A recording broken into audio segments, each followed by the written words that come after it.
اپنی ایک ایک بات پر زور دے کر کہا۔ اسے جانے کیوں یہ سب حقیقت جھوٹ لگ رہی تھی، کیونکہ اسرا کی حالت دیکھ کر کوئی بھی نہیں کہہ سکتا تھا کہ وہ قتل جیسا فعل انجام دے سکتی ہے۔ وہ جو حواس کھونے کو تھی، اس کے منہ سے خود پر قتل کا الزام سن کر جیسے اسرا تڑپ گئی تھی۔ اس نے جھٹکے سے سر اٹھا کر اسے دیکھا، جو کہ اسے ہی دیکھ رہا تھا۔ میں نے کسی کو نہیں مارا، یہ سب جھوٹ ہے، مجھے پھنسایا جا رہا ہے، میں کبھی ایسا سوچ نہیں سکتی۔ اسرا کا لہجہ کمزور تھا، جبکہ اس کی آنکھوں میں نظر آتی سچائی اتنی واضح تھی کہ رافع کو اپنے خدشے درست ہوتے لگے۔ تو پھر یہ سب کیا ہے؟ کوئی آپ کو کیوں پھنسائے گا؟ یعنی آپ کہنا چاہ رہی ہیں کہ یہ سب جھوٹ ہے، یہ سب آپ نے نہیں کیا؟ رافع نے اس کی بات سے اپنی حیرت چھپاتے ہوئے اپنے سر کو نفی میں ہلاتے ہوئے تفتیشی انداز میں پوچھا۔ اسرا اپنے آنسو صاف کرتی ہوئے اس کی طرف متوجہ ہوئی۔ میں جھوٹ نہیں بولتی، میں کسی کو نہیں مار سکتی، یہ مجھ پر سراسر الزام لگایا جا رہا ہے۔ میں کل رات اپنی جان بچا کر ہاسٹل سے بھاگی تھی، میری جان کو خطرہ تھا۔ اپنی ذات کی صفائی دیتے ہوئے اسرا کی آواز رند گئی تھی۔ اسے اپنی سی آواز کسی کھائی سے آتی ہوئی معلوم ہوئی تھی، جبکہ آنسو ہنوز اس کی آنکھوں سے متواتر جاری تھے۔ رافع نے اس وقت بغور اس کا چہرہ دیکھا تھا، جہاں صرف تکلیف تھی، اذیت تھی، بے بسی تھی۔ اسے یہ لڑکی کہیں سے بھی پہلی ملاقات والی اسرا نہ لگی۔ بہادر، نہ ڈر، یہ تو کوئی اور تھی، قسمت کے ستم ظریفیوں کا شکار، بے بس۔ رافع حد درجہ نرم دل انسان تھا، اسے اسرا کا ایک ایک لفظ سچ لگ رہا تھا۔ اس پر تضاد، وہ کل اسے جس حال میں ملی تھی وہ بالکل خالی ہاتھ تھی، جو کہ اس کی بات پر سچ کی مہر ثبت کر رہے تھے۔ رافع کچھ بولتا جب اس کے پاؤں پر ساحر کی کال نے ماحول میں ارتعاش پیدا کیا تھا۔ زندگی میں پہلی بار رافع نے ساحر کی کال اٹینڈ نہیں کی تھی۔ اپنا موبائل سوئچ آف کر کے اس نے پاکٹ میں ڈالا تھا اور اسرا کی طرف متوجہ ہوا، جو اس وقت کئی کیفیتوں کا شکار تھی۔ 5 منٹ میں اپنے چہرے کو اچھے سے ڈھانپ کر پارکنگ میں کھڑی آف وائٹ کار میں جا کر بیٹھو، میں تمہیں 10 منٹ بعد آ کر جوائن کروں گا۔ رافع نے اپنی گاڑی کی چابی اس کی طرف بڑھاتے ہوئے اپنی گاڑی کا نمبر اسے بتاتے ہوئے اسے محتاط انداز میں یہاں سے نکلنے کو کہا۔ اسرا کی سوالیہ نظریں بے اختیار رافع کی نظروں سے ٹکرائی تھیں۔ پولیس کسی بھی وقت تمہاری تلاش میں آ سکتی ہے، یہ اس جگہ مزید سیف نہیں ہے، جبکہ میں تمہیں سننا چاہتا ہوں، تم مجھ پر اعتبار کر سکتی ہو۔ مجھے نہیں پتا کہ میں کیوں تمہاری مدد کر رہا ہوں، مگر یہ بھی سچ ہے کہ میرا دل مجھے کبھی غلط انسان پر اعتبار کرنے کو نہیں کہتا۔ میں تمہاری ساری بات دھیان سے سنوں گا، ایک ایک لفظ سچ، اور اگر تم نے مجھے ذرا سا بھی دھوکہ دینے کی کوشش کی یا کوئی بھی ہوشیاری کرنے کی کوشش کی تو مجھ سے زیادہ سنگ دل بھی کوئی نہیں، خود تمہیں لے جا کر جیل میں ڈالوں گا۔ اس قدر واضح اور اسپاٹ لہجہ تھا رافع کا کہ اسرا کو سانس لینا مشکل لگا۔ زندگی میں اس نے کبھی کسی کا ایسا لہجہ برداشت نہیں کیا تھا۔ وہ غلط نہیں تھی تو پھر اسے ڈرنا بھی نہیں تھا۔ یہ بات سوچتے ہی اس نے یہ کروٹ گھونٹ بھر لیا تھا اور اس بات میں سر ہلایا۔ کہیں نہ کہیں رافع کا اس دن کیا ہوا اچھا سلوک تھا، جو جانے انجانے میں اس سے امید لگا بیٹھی تھی کہ شاید وہ سچ کا ساتھ دے۔ رافع نے اسے باہر جانے کا کہہ کر گاڑی کی چابی سے تھما کر خود اس نرس کی تلاش میں کوریڈور کی طرف بڑھ گیا، جبکہ اسرا اپنے بے جان ہوئے پاؤں پر وزن ڈالتی بیڈ سے نیچے اتری تھی۔ اس کا جسم بخار سے جل رہا تھا، مگر یہ وقت کمزور پڑنے کا نہیں تھا۔ اپنے دوپٹے سے اچھی طرح اپنا چہرہ ڈھانپ کر وہ کمرے کا دروازہ کھول کر باہر نکل گئی۔ وہ نہیں جانتی تھی کہ وہ صحیح کر رہی ہے یا غلط۔ شاید ڈوبنے سے پہلے وہ یہ آخری کوشش کرنا چاہتی تھی۔ وہ چاہتی تھی کہ وہ اس سچ جسے 1-2 دن اپنے اندر دفن کر کے اس نے اتنی بڑی قیمت چکائی تھی، اپنی عزت، اپنی جان کو داؤ پر لگا دیا تھا، وہ اچھے سے جانتی تھی کہ اس وقت اگر پولیس اسے پکڑ لے گی تو اس کے ماں باپ عدالتوں کے چکر نہیں کاٹ سکیں گے، اس کے پیچھے بھاگ دوڑ نہیں کر سکتے، جبکہ رمشا کی فیملی تو بہت سٹرونگ تھی۔ ممکن تھا کہ وہ اس سے پہلے اس غلط فہمی میں اسے مار دیتے، جبکہ ان سب کے پیچھے جو تھا وہ تو سکون سے اپنے گھر میں بیٹھا تھا۔ اسرا اسے بے نقاب کرنا چاہتی تھی، وہ سچ بولنا چاہتی تھی، وہ سچ جو اس سے پہلے ہی سب کو چھین چکا تھا، اس بات سے بے خبر کہ سچ بولنے والوں کو بہت بڑی قیمت چکانی پڑتی ہے۔ یا میرے خدا، اس لڑکی نے تو ہمیں کہیں کا نہیں چھوڑا، بدنام کر کے رکھ دیا۔ اب تو تمہیں سکون مل گیا ہوگا عالم، کتنا سمجھایا تھا ہمیں تمہیں کہ اکیلی جوان جہان لڑکی کو اپنی نظروں سے اوجھل نہ کرو۔ آج کل کے حالات صحیح نہیں ہے، مگر تم لوگ تو ہمیں اپنا دشمن سمجھتے ہو۔ اب دیکھ لو اپنی لڑکی کو ڈھیل دینے کا انجام۔ بڑی تائی نے بلند آواز میں گویا کب سے لاؤنج میں چھائی خاموشی کو توڑتے ہوئے بیان کرنے کے انداز میں کہا۔ یہاں موجود ہر شخص اپنا سانس روکے ٹی وی میں نیوز اینکر کی جھنگارتی ہوئی آواز کو سن رہا تھا، جو کہ بار بار ایک ہی بات کو دہرا رہی تھی، اور یہاں موجود ہر شخص کے پیروں سے گویا زمین نکل گئی ہو، آنکھیں پتھرا گئی ہوں۔ فاطمہ اپنا دل تھامے صوفے پر پتھرائی ہوئی آنکھوں سے ٹی وی کی اسکرین کو دیکھ رہی تھی۔ وہ اپنے حواسوں میں نہیں لگتی تھی۔ یہی کیفیت عالم صاحب کی تھی، جو کہ بغیر کچھ بولے بے یقینی سے ٹی وی اسکرین کو گھور رہے تھے۔ انہیں اپنی آنکھوں دیکھی، کانوں سنی خبر پر یقین نہیں آ رہا تھا۔ ہازم کو اپنے پاؤں زمین پر جکڑتے ہوئے محسوس ہوئے۔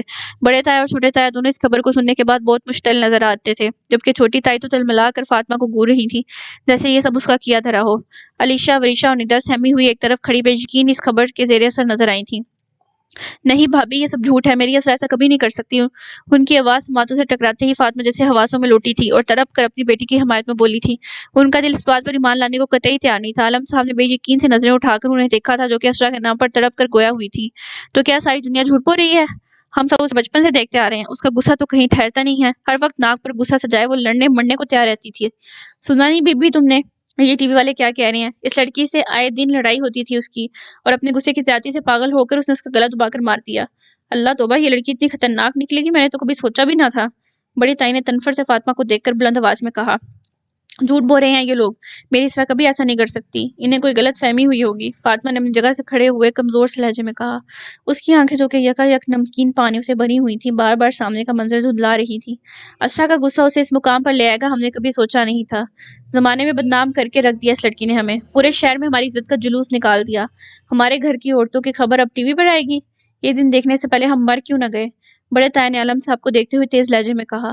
ان کا بس چلتا تو وہ خود اسرا کے گردن مروڑ دیتے، جس کی وجہ سے ان کے خاندان کو ٹی وی پر بدنام کیا جا رہا تھا۔ عالم صاحب ہنوز ساکت بیٹھے تھے، انہیں دیکھ کر لگتا تھا کہ وہ گہرے صدمے کی زد میں ہو۔ اسرا کے لیے اب اس گھر میں کوئی جگہ نہیں ہے، وہ جو کرتوت اس نے کیے ہیں پورے شہر میں ہمیں رسوا کر کے رکھ دیا۔ اس کے بعد اس گھر میں اس کے لیے بالکل گنجائش نہیں نکلتی۔ اب اس گھر میں پولیس آئے گی، سارا محلہ سارا شہر ہم پر تھو تھو کرے گا، صرف اور صرف تمہاری بیٹی کی وجہ سے۔ عالم، چھوٹے تائی کا غصہ بھی آسمان کو چھو رہا تھا۔ اپنی بیٹی پر ان سب کا اعتبار دیکھ کر فاطمہ کے آنسوں میں مزید روانی آئی۔ خدا کے لیے آپ سب تو اس طرح نہ کہیں، آپ سب تو اس کے اپنے ہیں، اسے جانتے ہیں، وہ مشکل میں ہے، اسے ہماری ضرورت ہے، میری بیٹی وہاں تنہا ہے، پلیز بھائی صاحب میری اسرا کو ڈھونڈیں۔ فاطمہ نے روتے ہوئے باقاعدہ بڑے تائی کے سامنے ہاتھ ہی جوڑ لیے تھے۔ بڑی تائی نے نخوت سے کھا جانے والی نظروں سے فاطمہ کو دیکھا تھا۔ عالم صاحب اپنی پتھرائی ہوئی آنکھوں سے یہ سب دیکھ رہے تھے، ان کو لگ رہا تھا کہ ان کا کلیجہ پھٹ آئے گا۔ آج انہیں اپنی محرومی کا سب سے زیادہ احساس ہوا۔ اگر آج ان کے پیروں میں جان ہوتی تو وہ اپنی بیٹی کے ساتھ کھڑے ہوتے۔ وہ کبھی اس بات کو ماننے کے لیے تیار نہیں تھے کہ اسرا، ان کا غرور، ان کی جان کا ٹکڑا، ایسی کوئی بھی حرکت کر سکتی ہے جس سے اس کے ماں باپ کا سر جھکے، مگر جانے اللہ کو کیا منظور تھا۔ جو یہ بدنما صبح ان کے آنگن میں اتری تھی، جس نے انہیں ذلیل و رسوا کرنے میں کوئی کسر نہیں چھوڑی تھی، ان کی عزت کو تار تار کر دیا تھا۔ یہ کہاں سے ڈھونڈیں گے ہماری بیٹی کو؟ جو کارنامے دے کر وہ رات کے اندھیرے میں فرار ہوئی ہے، وہ کہاں کسی کے ہاتھ لگے گی؟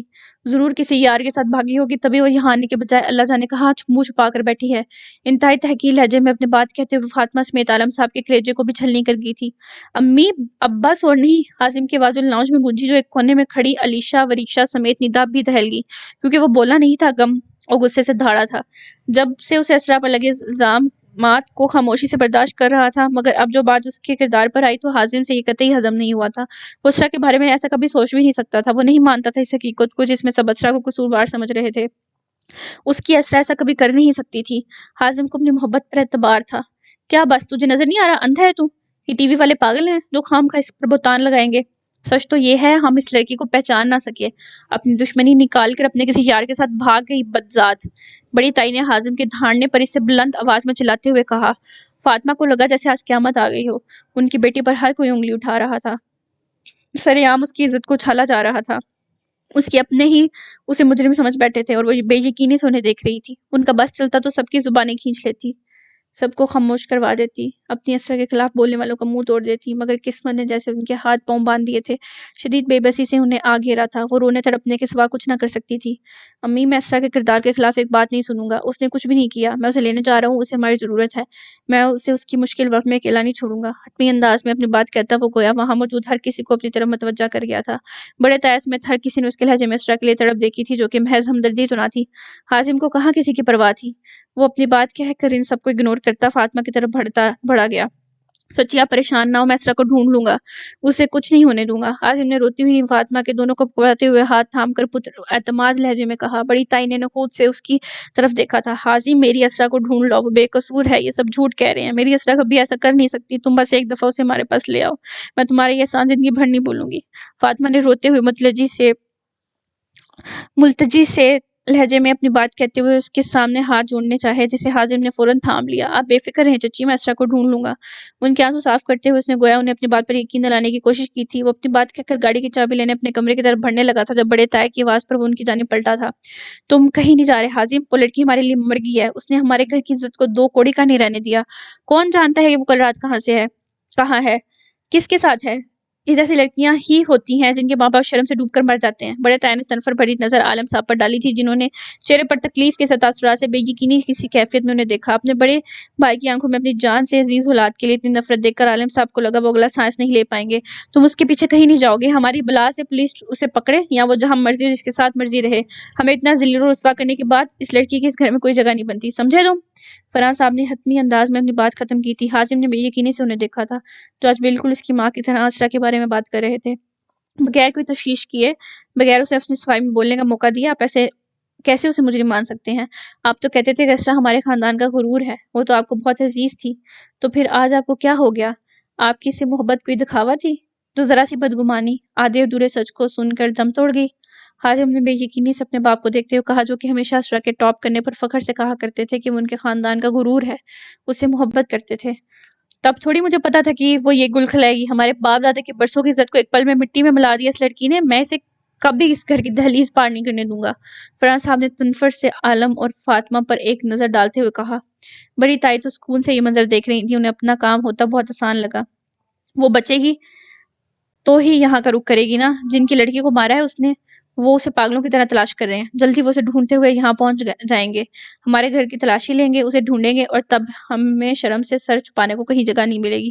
چھوٹے تایا نے بھی حازم کی اسرا کے لیے طرف دیکھ کر بھڑکتے ہوئے کہا۔ حازم نے ان سب کو دیکھ کر بے یقینی سے نفی میں سر ہلایا تھا اور بغیر کسی کی پرواہ کیے وہ اپنے کمرے کی طرف بڑھا تھا۔ گاڑی کی چابی لینے علیشا نے اس کی اسرا کے لیے بے قراری کو چبھتی ہوئی نگاہوں سے دیکھا۔ بڑی تائی مسلسل اسے واضح دے رہی تھی، فاطمہ صوفے پر دھیس ہی گئی تھی۔ بڑے تایا اور چھوٹے تایا اپنی عزت کے جنازے پر ماتم کرتے ہوئے مسلسل اپنے کڑوے لفظوں سے ان دونوں کے دلوں کو چھلنی کر رہے تھے۔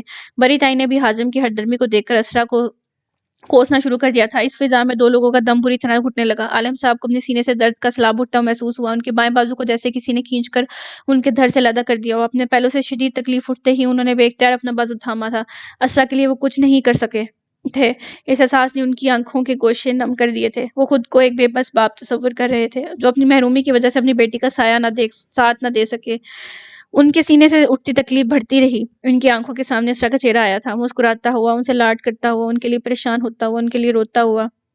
یہ سب تکلیف سے بند ہوتی اپنی آنکھوں کے سامنے سوچتے ہوئے وہ جانے کب شدید تکلیف کے زیر اثر ایک طرف کو لڑک گئے تھے۔ ایک پل کو اپنی جگہ بہتان بازی شور شرابے کرتے سب لوگ عالم صاحب کی طرف متوجہ ہوئے تھے، جو کہ اپنے کندھوں کو تھامے ایک طرف کوڑے گئے تھے۔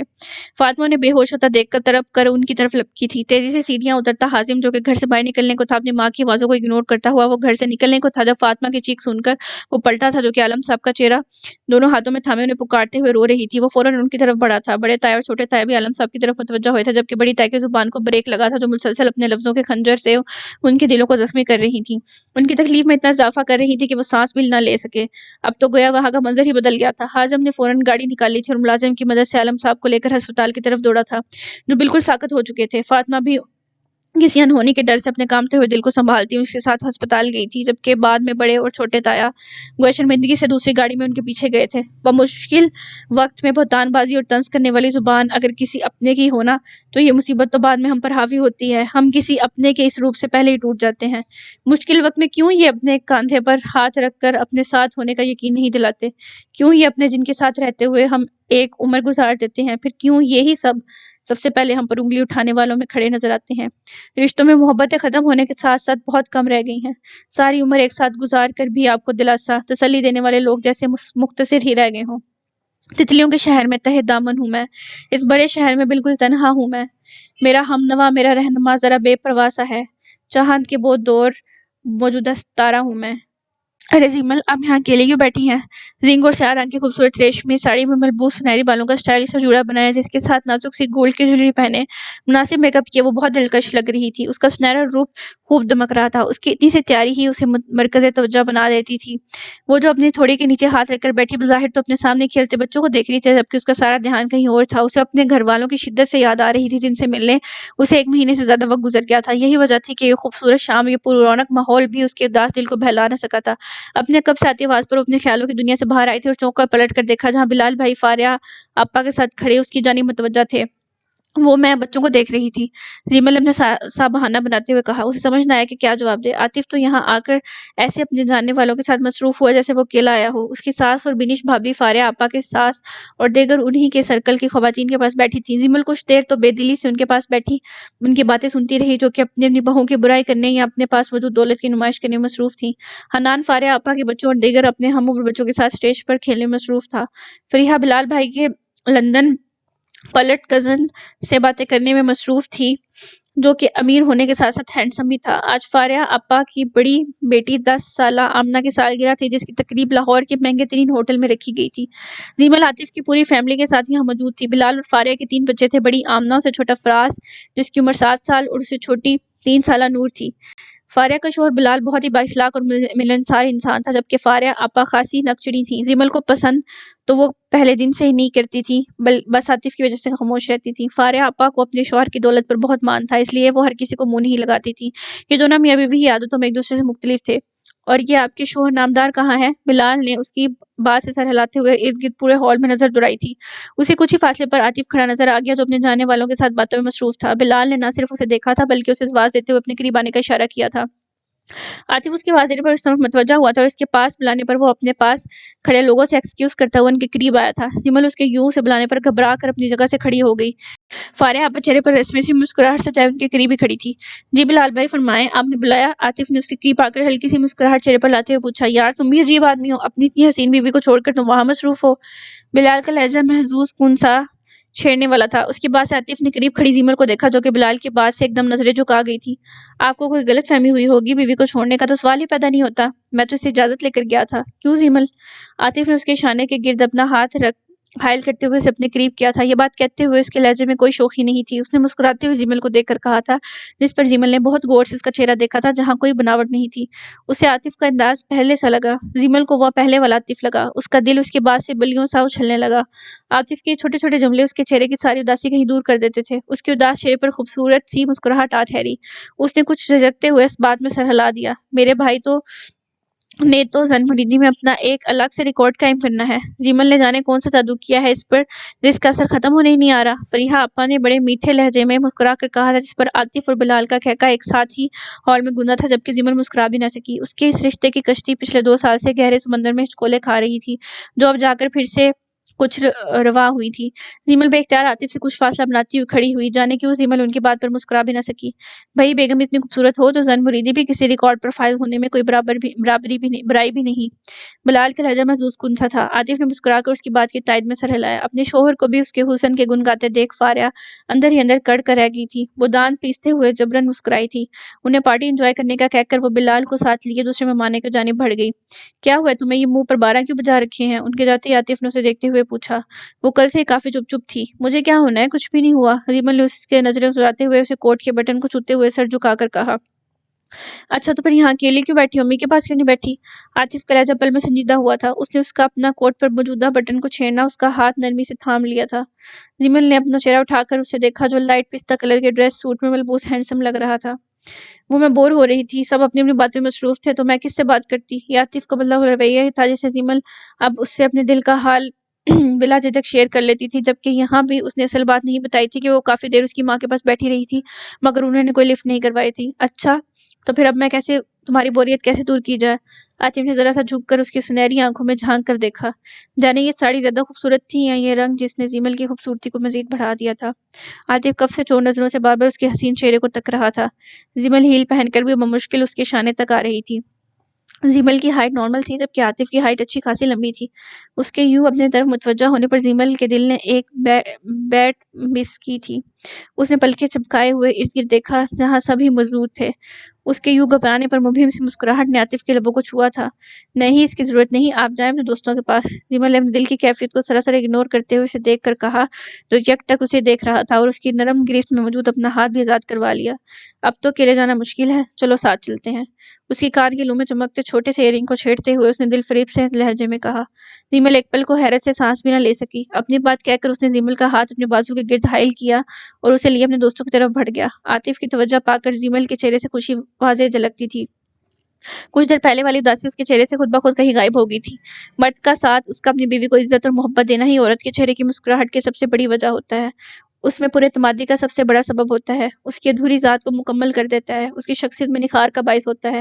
وہ دونوں مسکراتے ہوئے ایک ساتھ کھڑے مکمل لگتے تھے۔ اس کے بعد وہ لوگ جتنی دیر یہاں رکے، عاطف نے اسے اپنے ساتھ ہی رکھا تھا، جبکہ سائمہ بیگم سمیت بینش بھابی نے بھی ان دونوں کو یوں ایک ساتھ بہت نخوت سے دیکھا تھا۔ زیمل کے پرسکون چہرے کو دیکھ کر وہ دونوں ہی بے سکون ہوئی تھیں۔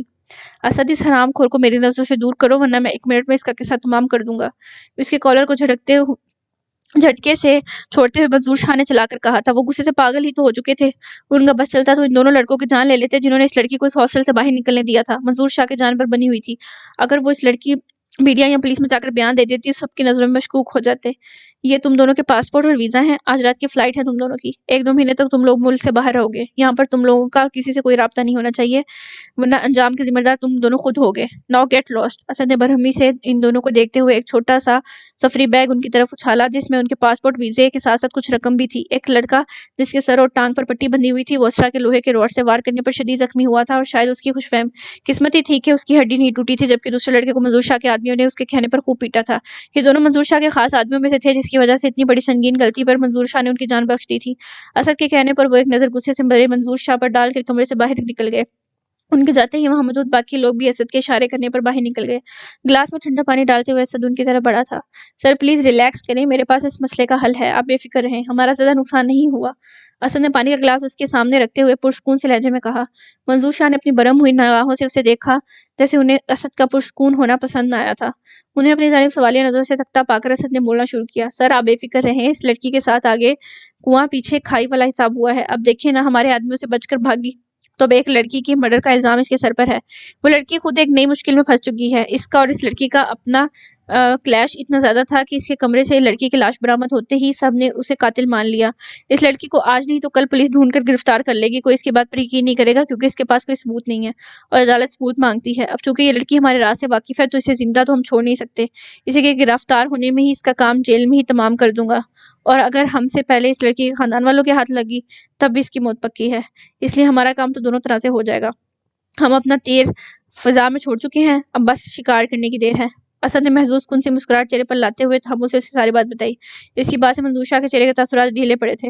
اس نے متاثر کن نظروں سے اسے دیکھا تھا۔ ویری گڈ اسد، اس لڑکی نے 2 دن میں ہمارا جینا حرام کر کے رکھ دیا ہے، اپنے آدمیوں کو اس شہر میں پھیلا دو، یہ لڑکی پولیس اور امشا بخاری کے خاندان سے پہلے ہمارے ہاتھ لگنی چاہیے۔ اسے اس کی بہادری پر شاباش دینے کو دل چاہ رہا تھا، جبکہ موت تو اس کے ہمارے ہاتھوں میں طے ہے۔ صفاقی سے اپنی بات کہتے ہوئے اسد کی طرف دیکھ کر پورے اسرار مسکراہٹ کے ساتھ مسکرائے تھے، جس پر اسد ان کی بات سمجھتا ہوا خباثت سے مسکرا دیا۔ کچھ دیر بعد اسد ان سے اجازت لیتا ہوا کمرے سے باہر نکل گیا اور پیچھے وہ سلگار جلاتے ہوئے اسے پینے لگے۔ پورے کمرے میں سگار کا دم گھون دینے والا دھواں پھیلتا جا رہا تھا، اور وہ خود کسی گہری سوچ میں ڈوبے معلوم ہوتے تھے۔ وہ یہاں نایاب کا پرس لینے آئی تھی۔ اس لائبریری کے 2 دروازے تھے، ایک مین دروازہ تھا جو کہ عام طور پر سبھی استعمال کرتے تھے، اور ایک اس لمبی لائبریری کے آخری سرے پر تھا جو کہ چھوٹے قد کا تھا، زیادہ بڑا نہ تھا۔ اسرا جو کہ دوسری طرف سے آ رہی تھی، اسے یہ دروازہ نزدیک لگا۔ وہ کل سے اس ڈپارٹمنٹ کے سارے انتظامات سنبھالے ہوئے تھی، اس لیے اس کے پاس اس ڈور نما چھوٹے دروازے کی چابی تھی جو کہ زیادہ تر بند ہی رہتا تھا۔ اسرا اپنی دھن میں مگن تیزی سے چابی سے لاک کھولتی اندر داخل ہوئی اور اپنے پیچھے دروازہ بند کرتی ہوئی اندر کی طرف بڑھی۔ مختصر سا کوریڈور پار کر کے وہ لائبریری میں داخل ہوئی۔ اس کی متلاشی نظریں نایاب کا پرس ارد گرد تلاش کری تھی۔ لائبریری میں مدھم سے روشنی تھی، ساری لائٹس تقریباً بند ہی تھی۔ جب مین دروازے کے پاس سے آتی روشنی وہاں کی لائٹس آن ہونے کا ثبوت دیتی تھی، اسرا کو وہاں کسی کی موجودگی کا احساس ہوا۔ دوسرا مدھم اور گھٹی گھٹی آواز میں چلانے کی آواز اس انسان لائبریری کی خاموشی میں ارتعاش پیدا کر رہی تھی۔ وہ ایک دم الرٹ ہوئی تھی، باہر اس حصے میں کوئی نہیں تھا تو پھر یہاں کون ہو سکتا تھا؟ ذہن میں سوال آتے ہی اسرا بغیر چاپ کیے چھوٹے چھوٹے قدم بھاگتی آگے بڑھی۔ وہ ابھی چند قدم آگے بڑھی تھی جب اسے ڈاکٹر یاسر کاظمی مشتعل سے کسی بات پر منظور شاہ سے الجھتے ہوئے نظر آئے۔ تجسس و حیرت کے مارے اسرا وہیں اس کتابوں کے ریک کی اوٹ میں چھپی تھی تاکہ وہ اسے دیکھ نہ سکے۔ منظور شاہ کاپی ڈاکٹر صاحب کے پیچھے کھڑا تھا، جبکہ منظور شاہ انگلی اٹھا کر کسی بات پر ڈاکٹر یاسر کاظمی پر بھڑک رہے تھے۔ ان کو یوں الجھتے دیکھ اسرا کو معاملے کی سنگینی کا احساس ہوا۔ اسرا نے قدرے ریک کے پیچھے چھپتے ہوئے ان کی گفتگو سننے کی کوشش کی۔ پکڑے جانے کے خوف سے اس کے چہرے پر پسینے کی ننھی سی بوندیں نمودار ہوئی تھیں، کیونکہ انہیں دیکھ کر لگتا تھا کہ وہ کسی ذاتی طرز پر سنجیدہ گفتگو میں مصروف تھے۔ اسرا نے ایسے کبھی چھپ کر کسی کی گفتگو نہیں سنی تھی، مگر یہاں کوئی اور نہیں اس کا آئیڈیل تھا، ڈاکٹر یاسر کاظمی، جس کی وہ بہت بڑی فین تھی۔ وہ لوگ اس کی موجودگی سے قطعی لاعلم تھے، بلکہ انہیں تو اس کے داخل ہونے کی بڑک بھی نہیں تھی۔ شاید وہ کسی کی یہاں موجودگی متوقع نہیں کرتے تھے، یا انہیں اپنے کیے گئے انتظام پر، اپنے پلان پر پورا اعتبار تھا، اور کہ ان کے علاوہ کوئی یہاں غلطی سے بھی نہیں آ سکتا۔ مگر کچھ لوگوں کی بدقسمتی انہیں خود موت کے کنویں میں لے آتی ہے، جیسے آج اسرا عالم کی بدقسمتی اسے یہاں لے آئی تھی جسے وہ بے خبر تھی۔ میں نے تمہیں اتنا سمجھایا تھا کہ میرے راستے میں مت آؤ، میرے دھندے میں ٹانگ مت اڑاؤ، یہ کرسی صرف میری ہی ہوگی۔ مگر نہیں، کچھ لوگوں کی عزت راست نہیں آتی، انہیں اپنی جان پیاری نہیں ہوتی، انہیں لگتا ہے کہ اگر یہ حق اور سچ کے لیے آواز نہیں اٹھائیں گے تو دنیا سے مظالم کو تو ختم ہی نہیں ہوں گے۔ مگر یہ لوگ یہ کیوں نہیں سمجھتے کہ سب سے زیادہ پاور پیسے کی ہوتی ہے؟ پیسے اس دنیا کی ہر چیز پر حاوی ہو جاتے ہیں۔ مجھے افسوس ہے کہ ہماری دوستی بہت مختصر رہی، مگر خیر، اس کھلی فضا میں آخری بار سانس لے لو، کیونکہ یہ تمہاری زندگی کے آخری لمحات ہیں۔ منظور شاہ جو کہ کب سے کسی بات پر غصے سے بھڑک رہا تھا، اس نے اب کی بار افسوس کے سے انداز میں اپنی بات کہی۔ ڈاکٹر یاسر کاظمی کے چہرے کا اطمینان ہنوز قائم ہوا۔ اس کی اس دھمکی پر اسرا کو اپنی پیشانی مزید پسینے سے تر محسوس ہوئی تھی۔ یہ سب کیا ہو رہا تھا، اسے کچھ سمجھ نہ آیا۔ تم کون ہوتے ہو کسی کی زندگی اور موت کا فیصلہ کرنے والے؟ یہ فیصلہ کرنے والی ذات صرف میرے رب کی ہے۔ پہلے تو میں نے سوچ رکھا تھا کہ تمہارے خلاف جمع کیے گئے ثبوت الیکشن سے پہلے آخری وقت پر سب کو دکھاؤں گا، مگر اب مجھے احساس ہو رہا ہے کہ کچھ چیزوں میں ہمیں دیر نہیں کرنی چاہیے، کچھ کاموں کو وقت پر کر لینا ہی بہتر ہوتا ہے، اور اب میں مزید دیر نہیں کروں گا تمہارا مکروہ چہرہ اس دنیا کے سامنے لانے میں۔ ڈاکٹر یاسر کاظمی نے نفرت سے اسے دیکھتے ہوئے اسپاٹ چہرے سے کہا۔ وہ اللہ کے سچے بندوں میں سے تھے جو صرف اللہ کے سوا کسی سے نہیں ڈرتے تھے۔ ان کی بات سے منظور شاہ کا جاندار کہکہ لائبریری میں گونجا تھا۔ اسرا کو اس سے نفرت ہوئی۔ اس نے ضبط سے اپنی مٹھی بھینچی۔ ڈاکٹر صاحب اپنی بات کہہ کر اسے اگنور کرتے ہوئے وہاں سے جانے لگے۔ جب منظور شاہ نے ان کے پاس سے گزرنے پر ان کے شانے پر ہاتھ رکھ کر انہیں روکتے ہوئے ان کے راستے میں حائل ہوا۔ انہوں نے اس کے یوں روکنے پر سوالیہ نظروں سے انہیں دیکھا تھا، جب وہ تاثر اور اتفاق لہجے میں یکدم گویا ہوئے۔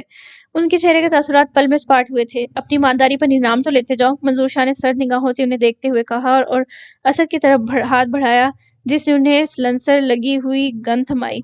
اسرا کی آنکھیں خوف سے ابل کر باہر آئی تھیں۔ وہ اپنے ڈوبتے دوپٹے کو سختی سے اپنی مٹھی میں بھینچے جیسے ضبط کر رہی تھی۔ منظور شاہ نے لوڈڈ گن ان کے ماتھے پر عین وسط پر رکھ کر ان کی آنکھوں میں جھانکا جہاں کوئی خوف کوئی تاثر نہیں تھا۔ تو اب ڈاکٹر صاحب کو موت سے بھی ڈر نہیں لگتا؟ منظور شاہ نے اس کے چہرے پر کہیں بھی ڈر و خوف نہ دیکھتے ہوئے تنزیہ نگاہوں سے ان کے مطمئن چہرے کو دیکھ کر کہا، موت تو سب کو ایک نہ ایک دن آنی ہے، اس لیے موت سے مجھے ڈر نہیں لگتا۔ تم مجھے مار دو گے تو سمجھ رہے ہو وہ بچ جاؤ گے؟ میں تو مر کر بھی شاید اللہ کی عدالت میں سرخرو ہو جاؤں، کیونکہ میں نے کبھی برائی کا ساتھ نہیں دیا، تمہارے ساتھ دوستی کی، تو تم میں برائی دیکھتے ہی میں نے اللہ سے اپنے غلط انتخاب کی توبہ کر لی، اپنے ملک کے بچوں کو، نوجوانوں کو اپنے حق کے لیے لڑنا سکھایا، انہیں حق پر ڈٹ کر چلنا سکھایا۔ تم مجھے مار بھی دو گے نا، تب بھی کوئی نہ کوئی یاسر کاظمی دگنی طاقت کے ساتھ تمہارے گناہوں کو، تمہارے اصلی چہرے کو اس دنیا کے سامنے لانے میں تمہارے پیچھے لگ جائے گا۔ تم ابھی صرف میرے رب کی دراز رسی کا فائدہ اٹھا رہے ہو۔ جس دن یہ رسی کھینچ لی جائے گی، یہ زمین تمہارے لیے تنگ پڑ جائے گی۔ ان کے ماتھے پر گن کی نول سے وزن بڑھاتے ہوئے گویا منظور شاہ نے ان کی باتوں سے اپنے اندر اٹھتے شال کو کم کرنا چاہا، جو کہ ان کی باتوں سے مزید بڑا تھا۔ منظور شاہ نے اس کے پیچھے کھڑے اسد کو اشارہ کیا تھا، جس نے برق کی سی رفتار سے جھپٹنے کے اس انداز میں اپنے ہاتھ میں تھاما تیز دھار خنجر ان کی کمر میں گھونپ دیا تھا۔ ڈاکٹر صاحب کی آنکھیں تکلیف کی شدت سے ایک پل کو ابل کر باہر آئی تھیں۔ ان کے باہر کے الفاظ گویا دم توڑ گئے تھے۔ انہوں نے اپنے درد سے ضبط سے سکھ پڑتے چہرے سے پلٹ کر پیچھے دیکھنا چاہا۔ جب اسد نے اتنی ہی تیزی سے وہ خنجر ان کی کمر میں سے باہر کو کھینچا تو گویا وہ ڈر سے لڑکھڑا گئے۔ اس سے پہلے وہ گرتے جب منظور شاہ نے ان کے ماتھے پر رکھی گن کا ٹریگر دبا دیا، درد سے ان کی آنکھیں ہی جیسے باہر آ گئی ہوں۔ خون ان کی پیشانی سے تیزی سے بہنا شروع ہو گیا۔ یہ گولی ان کی کشادہ پیشانی میں سوراخ کر گئی۔ وہ ایک آخری ساکت ہوئے نظر منظور شاہ پر ڈال کر اوندھے منہ زمین پر گر پڑے۔ ایک اور سچ کی آواز اس بند لائبریری کی در و دیوار میں مستقل خاموش کروا دی گئی تھی۔ ان کے گرتے ہی اسد نے ناگواری سے ان کے مردہ ہوئے وجود کو دیکھا تھا، تو وہی منظور شاہ نے حقارت سے ان پر نظر ڈالتے ہوئے زیر لب انہیں گالی دی تھی۔ اپنی گن کو اسد کی طرف بڑھاتے ہوئے وہ اپنا موبائل نکال کر اپنے گارڈز کو کال کرنے لگا تاکہ باہر کا حال جان سکے۔ اب انہیں یہاں سے ہر حال میں محفوظ طریقے سے نکلنا تھا، ایسے کہ کوئی انہیں دیکھ نہ سکے۔ یہ سب ان کے پلان کا حصہ تھا۔ مرکزی ہال سے باہر نکلتے ہی ڈاکٹر صاحب کو ایک ضروری بات کرنے کے لیے روکا تھا۔ باقی سب مہمان دوسری طرف جا چکے تھے، یہی وجہ تھی کہ انہیں کوئی نوٹس نہیں کر پایا تھا، جبکہ ان کے گارڈز ان کے ساتھ تھے۔ گارڈز کو باہر رکنے کا اشارہ کرتے وہ دونوں اندر لائبریری میں داخل ہوئے تھے۔ ڈاکٹر صاحب کے دونوں پرسنل گارڈز کو منظور شاہ کل رات ہی خرید چکا تھا، اس لیے ان کے اندر جاتے ہی وہ خود ہی ادھر ادھر ہو گئے تھے۔ وہاں موجودہ پولیس والوں کا دھیان بٹھانے کے لیے انہوں نے اس فلور پر جھگڑا کروایا تھا تاکہ کوئی بھی اس طرف متوجہ نہ ہو۔ لائبریری کے باہر موجود گارڈز بھی جھگڑے کو دیکھتے ہوئے اس طرف دوڑے تھے، جو کہ سب سوچی سمجھی سازش کے تحت تھا۔ یہ منظر دیکھ کے اسرا کی دبی دبی سی چیخ نکلی تھی۔ اس نے اپنے لبوں کو سختی سے آپس میں پیوست کرتے گویا اپنی چیخ کا گلا گھونٹا تھا۔ اس قدر دردناک موت کو دیکھ کر اس کے ہاتھ پاؤں بری طرح کانپ اٹھے تھے۔ اسے لگا اس کا سانس بھی یہ سب دیکھنے کے بعد بند ہو جائے گا، مگر وہ اپنی سانس لے رہی تھی۔ اس کا دل اتنی زور سے دھڑک رہا تھا کہ اسرا کو لگا اس بھیانک انجام کو دیکھنے کے بعد اس کا دل درد سے پھٹ جائے گا۔ زندگی میں پہلی دفعہ اس کی ایسی حالت ہوئی تھی۔ انسانیت کا اتنا بھیانک روپ اپنے 21 سالہ زندگی میں اس نے پہلی بار دیکھا تھا۔ اس کی دونوں آنکھوں سے آنسو تیزی سے رواں تھے، اس کے ہاتھ پاؤں باقاعدہ کانپ رہے تھے۔ اسی لڑکڑاہٹ میں وہ ریک سے ٹکرائی تھی جب 2-4 کتابیں اس کے ایک ساتھ ریک سے نیچے گری تھیں، اور اسد سمیت منظور شاہ اس طرف متوجہ ہوئے تھے۔ اس لڑکی کو یہاں یوں درا سما دیکھ کر ایک پل کو منظور شاہ کا سارا خون چہرے پر جمع ہوا تھا۔ انہیں گھبراہٹ ہوئی تھی کہ کوئی ان کی یہ ساری کارروائی دیکھ چکا تھا۔ اسد بھی ایک پل کو اسے یہاں دیکھ کر گھبرایا تھا، جبکہ دوسرے ہی لمحے وہ اسرا پر بغیر رکے جھپٹا تھا۔ اسد پکڑو اس لڑکی کو، یہ یہاں سے بچ کر نہیں جانی چاہیے۔ منظور شاہ نے اسد کی اس کی طرف بڑھنے پر وارننگ دینے کے اسے انداز میں کہا، جبکہ ان کا بس نہیں چل رہا تھا کہ وہ اپنے انہی ہاتھوں سے اس لڑکی کی گردن مروڑ دے۔ اتنی بڑی غلطی ان سے کیسے ہو سکتی تھی؟ اسے اپنی طرف بڑھتا دیکھ اسرا میں جانے کہاں سے طاقت آ گئی تھی، وہ اپنے لرزتے ہوئے دل کو سنبھالتی اسے اپنی طرف بڑھتا دیکھ وہاں سے واپس اسی دروازے کی طرف بھاگی تھی۔ وہ دروازے کے قریب تھی جب اسد نے پیچھے سے اس کے بالوں سمیت اسے دبوچ لیا تھا۔ اسرا ڈر سے کرا رہی تھی، وہ رکی نہیں تھی۔ وہاں سے راستے میں پڑی چیئر کو گھما کر اس کی ٹانگ پر مارتی وہ اس کے گرفت سے نکلنے کی مسلسل تگودو میں تھی۔ منظور شاہ نے فوراً اپنے گارڈز کو فون ملایا تھا جو کہ باہر ہی تھے۔ اسرا اس کا چہرہ اپنے ناخنوں سے نوچتی اس کی گرفت ڈھیلی ہوتے ہی وہاں سے دروازے کی طرف بڑھی تھی۔ اسے اس وقت کچھ نہیں سوچ رہا تھا، بس یہاں سے بھاگ جانا چاہتی تھی، قطعی ان کے ہاتھ نہیں لگنا چاہتی تھی۔ وہ اسی تگودو میں بھاگتی ہوئی باہر موجود گارڈز کو اپنی طرف یک بڑھتا دیکھ اندھا دھند بھاگی تھی۔ جب سیڑھیاں چڑھتے ساتھ ہی ساحل سے ٹکرائی تھی، وہ سب گارڈز اور اسد تو اسے ایس پی کے ساتھ دیکھ کر وہیں رک گئے تھے، چھپ گئے تھے۔ اسرا اسے دیکھ کر پہچان گئی تھی۔ ایک پل کو اس کا دل کیا وہ اسے سب بتا دے، مگر وہ تو خود بے ایمان تھا، انہی کا غلام تھا، تو پھر وہ اسے کیسے مدد کی امید کر سکتی تھی؟ اس لیے وہ اسے بھی اگنور کرتی وہاں سے بھاگ گئی، مگر قسمت نے اسے کے در پر لا کر کھڑا کر دیا تھا، اس کے ہاتھوں کی طرف دیکھنے پر مجبور کر دیا تھا، جسے وہ کبھی مدد نہیں لینا چاہتی تھی۔ یہاں اسرا عالم کی بدقسمتی آزمائشوں کا آغاز ہوا تھا۔ قسمت اسے گہرے تاریک کنویں میں پھینک چکی تھی، جس سے نکلنے کی تگودو کرنا اب اس کے ہاتھ میں تھا۔ یا تو وہ کسی کا ہاتھ تھام کر اسے باہر نکل آتی یا پھر اسی تاریکی کا حصہ بن جاتی۔ اپارٹمنٹ میں گہری خاموشی تھی، اتنی کہ باہر ہوتی تیز بارش کی بوندوں کی آواز اس سناٹے میں ڈوبے لاؤنج میں واضح ارتعاش پیدا کر رہی تھی۔ بالکونی میں تیز ہوتی بارش کا منظر واضح دیکھا جا سکتا تھا۔ وہ صوفے پر سمٹ کر بیٹھی تھی، سر پر دوپٹے کو اچھے سے لپیٹے اب رو نہیں رہی تھی۔ اس کی پیشانی پر بندھی پٹی واضح نظر آ رہی تھی۔ اس کی پیشانی پر چوٹ لگنے کے باعث اس کے 4 سٹیچز لگے تھے، جس سے اٹھنا درد اس کی برداشت سے باہر تھا۔ پاؤں میں بھی گہرے زخم کی وجہ سے پٹی بندھی ہوئی تھی۔ اس کی آنکھیں بے تحاشا سرخ تھیں۔ اس نے آج کا پورا دن رو کر گزارا تھا، اپنی بدقسمتی پر، اس انہونی پر روتے ہوئے ایک اذیت میں گزارا تھا۔ اس کی صاف رنگت میں زدی گھلی ہوئی تھی۔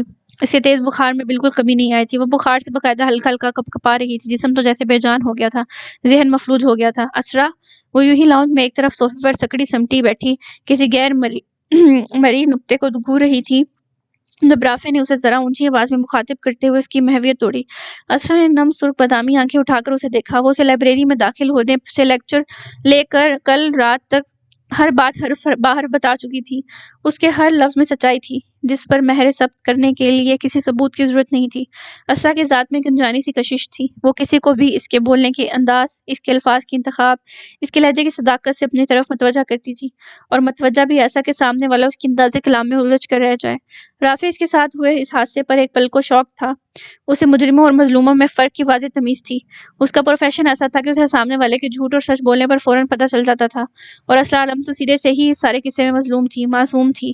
رافع کو اس سے دلی ہمدردی ہوئی۔ اسے وہ پہلی ملاقات والی نڈر اسرا نہیں بھولتی تھی، جس کے کانفیڈنس سے وہ متاثر ہوئے بغیر نہیں رہ سکا تھا۔ اور یہاں اس وقت اس کے سامنے بیٹھی لڑکی بے بس تھی، مجبور تھی، معصوم تھی۔